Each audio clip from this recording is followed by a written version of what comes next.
अस्सलामुअलैकुम। I hope आप सब लोग खैरियत से होंगे। चैनल पर न्यू आए हैं तो सब्सक्राइब कर लीजिए। वीडियो पसंद आए तो लाइक कमेंट शेयर लाजमी कर दीजिएगा। तो कल से एक स्टोरी बहुत ज़्यादा वायरल हो रही है जो कि मेरी नज़रों के सामने से गुजरी, तो मैं भी जो हूँ उसके हवाले से थोड़ी सी बात करना चाहूँगी। जो कि रजब भट्ट ने लुबना जबीन साहिबा को जवाब दिया है, जिसमें जो है उन्होंने ये कहा कि जो है पहले लुबना जबीन ने जो है वो रजब भट्ट की एक जो केक वाली रील थी जो उन्होंने जो है किवान सुल्तान के लिए 7 केक्स कट किए थे, उस स्टोरी के ऊपर उन्होंने कमेंट किया कि क्या जवाब दोगे जब वो पूछेगा कि बात बस केक कटिंग तक थी बाबा, मेरे स्पेशल डे पर आप मुझे मिलने क्यों नहीं आए। तो उसके जवाब में जो है रजब भट्ट ने लुबना जबीन को जो जवाब दिया वो ये दिया, और ये भी बताऊंगा कि नानों के पास कमेंट करने का टाइम था, लेकिन जब बाबा ईद मिलने घर आए तो वो रूम से बाहर आकर सलाम लेने तक का टाइम नहीं था उनके पास। डोंट वरी, मैं सब बताऊंगा उसे, कुछ नहीं भूलता मैं। और उसके अलावा उन्होंने ये भी कहा कि मैं जवाब दूंगा माँ जी कि बेटा आपकी नानों का घर फुल ऑफ हरेसमेंट था, जहां आपको जो है कैमरा ऑन करने की इजाज़त नहीं थी, जहां शर्त रखी गई थी कि बच्चा गाड़ी में नहीं भेजा जाएगा, अंदर आकर सबके सामने मिले।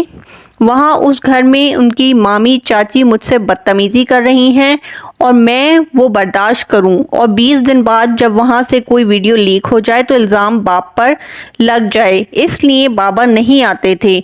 वहाँ आकर जलील होने से बेहतर था कि केक कटिंग कर ली जाए अपने घर बैठकर। आप फिक्र ना करें, मैं सब कुछ खुद बताऊंगा। तो सबसे पहले तो ये बात मैं आपसे करती चलूं कि ईद पे जो है जब किवान सुल्तान की जो रील जो है लीक हुई थी, उनका फेस रिवील हुआ था, तो उसके अंदर देखा जा सकता था कि वहाँ रजब भट्ट के साथ जो है ईमान बिल्कुल बराबर में बैठी हुई थी, और कुछ तस्वीरें वगैरह भी लीक हुई थी जिसमें जो है लुबना जबीन साहिबा और जो है रजब भट्ट की वालदा, वालिद, गज़ल और जवाद, ये सब लोग जो है एक साथ बैठे हुए थे और बातचीत हो रही थी और सबका मूड बहुत अच्छा था। तो फिर इस कमेंट का मुझे कुछ समझ में नहीं आ रही कि ये जो है रजब भट्ट की कह रहे हैं कि वहाँ माहौल जो है फुल ऑफ हरेसमेंट था, और जो है जो ईमान की वालदा हैं वो मिलने तक नहीं आई थी, और जो है ईमान भी मिलने नहीं आई थी। तो फिर वो वीडियो क्या है जिसमें ईमान जो है पर्पल कलर के ड्रेस में है और वो ईद का दिन है और वो ये सब लोग आपस में बैठ के अच्छे से बातचीत कर रहे हैं, एक अच्छा खुशगवार माहौल नज़र आ रहा है वहाँ पर, कोई भी हरेसमेंट वाला माहौल नहीं है, कोई भी बदतमीज़ी वाला माहौल नहीं है। और सेकंड बात मैं ये करना चाहूँगी कि रजब भट्ट जैसा कि कह रहे हैं कि वहाँ उनको कैमरा ऑन करने की इजाज़त नहीं थी, तो ये बात भी मैं आपको क्लियर करती जाऊँ कि रजब भट्ट ने इस वीडियो के वायरल होने से पहले एक जो व्लॉग शेयर किया था जिसमें जो है उन्होंने किवान सुल्तान की पिक उसी वीडियो में से लगाई थी अपने थंबनेल पर। तो वो पिक्चर उनके पास कहाँ से आई? अगर उन्होंने कोई वीडियो नहीं बनाई थी, उन्होंने कुछ भी वहाँ पर कैप्चर नहीं किया था, उनको कैमरा ऑन करने की इजाज़त नहीं थी, वो हरेसमेंट का शिकार थे, तो फिर वो वीडियो क्लिप कैसे बना और उन्होंने वो पिक्चर थंबनेल पर कैसे बनाई? क्या वो उन्हें ईमान ने सेंड की थी पिक्चर्स? ये रजब भट्ट को जो है क्लियर करनी चाहिए कि वो पिक्चर उन्होंने थंबनेल पर कैसे लगाई अगर उनको कैमरा ऑन करने की इजाज़त नहीं थी। हमने ईद की जो है किवान सुल्तान की जो वीडियो देखी उसमें सब साथ बैठे हैं, और अब कमेंट में कहा जा रहा है कि वो सलाम लेने तक नहीं आई। तो इन लोगों के दरमियान जो सब कुछ चल रहा है वो बहुत ही ज़्यादा उलझा देने वाला है, और कुछ भी जो है समझ में नहीं आ रहा कि ये लोग आखिर चाहते क्या हैं। कभी कुछ कहते हैं, कभी कुछ दिखाते हैं, और लोगों को कंफ्यूज किया हुआ है, लोगों को कंफ्यूजन का शिकार किया हुआ है। स्टोरीज में कुछ नज़र आ रहा होता है, वीडियोस के अंदर कुछ नज़र आ रहा होता है। और सेकेंडली मैं ये बात करती चलूँ कि कुछ लोग ये कह रहे हैं, और रजब भट्ट का भी कहना है कि ईद पर जो है लुबना जबीन साहिबा जो है मुझसे मिलने के लिए नहीं आई, सलाम लेने के लिए नहीं आई, तो वो ऐसे शख्स से मिलने क्या आएंगी जो उनकी बेटी को तलाक के नोटिस भेज रहा है, उनकी बेटी को जो है सोशल मीडिया पर आए दिन बदनाम कर रहा है, कभी उसकी वॉइसेस लीक कर रहा है, कभी उसकी कोई चीज़ लीक कर रहा है। तो ऐसे शख्स से मिलने का इंसान का दिल क्या ही चाहेगा? आप लोग अपने ऊपर रखकर सोचें कि आपकी बेटी है और उसके साथ कोई शख्स इतना बुरा सलूक कर रहा है, उसको तलाक के नोटिस भेज रहा है, उसकी ऑडियोज़ लीक कर रहा है, और उसको जो है उसने सोशल मीडिया पर बिल्कुल गंदा कर दिया है। तो ऐसे शख्स से उस माँ का मिलने का क्या दिल चाहेगा। उसके दिल से जो है रजब भट्ट उतर चुका है लुबना साहिबा के, और वो उससे मिलना इसीलिए नहीं चाहती थी क्योंकि वो अपनी बेटी के दिल का हाल जानती होंगी। ईमान ने भी शायद उनको बताया हो कि मैं रजब के साथ नहीं रहना चाहती, क्योंकि उसने जो चीटिंग की है, उसने जो गलत हरकतें की हैं, और आजकल आप जैसा कि देख ही सकते हैं कि उनका आयशा जट वाला केस भी चल रहा है, जो कि एक रेप केस है, वो कोई छोटी मोटी बात नहीं है।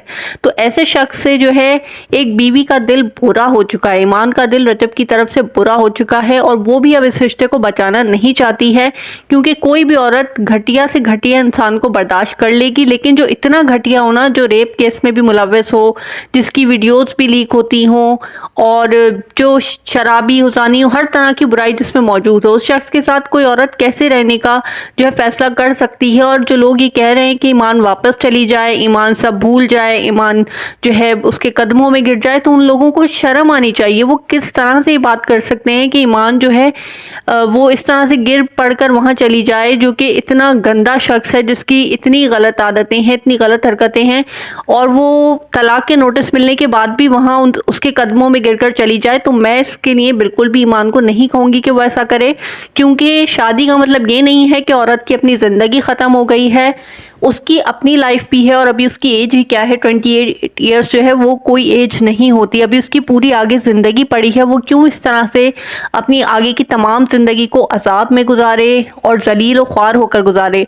वो जो भी फैसला लेगी सोच समझ कर लेगी। वो एक पढ़ी लिखी लड़की है, उसको अच्छा से सोच समझ कर फैसला करना चाहिए। मैं तो ये कहूँगी कि जल्दबाजी में कोई फैसला ना ले, क्योंकि ये उसकी तमाम ज़िंदगी का जो है मामला है। ऐसे घर में जाकर उसको क्या ही सुकून मिलेगा और क्या ही इज्जत मिलेगी जहाँ पर उसको कोई भी अहमियत नहीं दी जाती। और जैसे कि रजब भट्ट का ये कहना है कि वो घर जो है मेरे लिए फुल ऑफ हरेसमेंट है, और वहाँ मेरी कोई इज्जत नहीं है, वहाँ का माहौल इस लायक नहीं था कि मैं वहाँ जाता।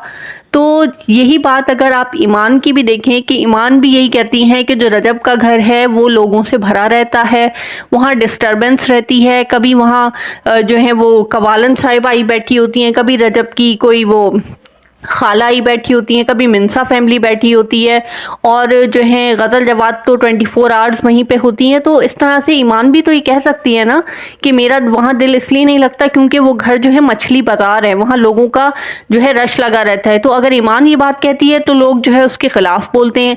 अब रजब ही कह रहे हैं कि वो घर जो है ऐसा है वैसा है, तो लोग उसका साथ दे रहे हैं। ये तो गलत बात है ना। जब ईमान को उस घर में मसाइल आ रहे हैं और वो कह रही है कि मुझे वहाँ नहीं रहना, तो लोग उसके ख़िलाफ़ तोपे लेकर खड़े हो जाते हैं। और जब रजब ने बात की है कि वो घर ऐसा था, वहाँ हैरेसमेंट थी, वहाँ कैमरा ऑन करने की इजाज़त नहीं थी, तो लोग उसका साथ दे रहे हैं। भाई जब आपको प्रॉब्लम महसूस हो रही है ईमान के घर जाने में, तो आपके घर में भी तो ईमान को इतने सारे मसाइल हैं, इतनी ज़्यादा टेंशन्स हैं, तो वो भी तो अलग घर का मुतालबा कर सकती है ना। तो अगर वो कर रही है तो एक जायज़ मुतालबा है, और हमारे दीन में मज़हब में इस बात की इजाज़त भी है कि औरत अलग रह सकती है।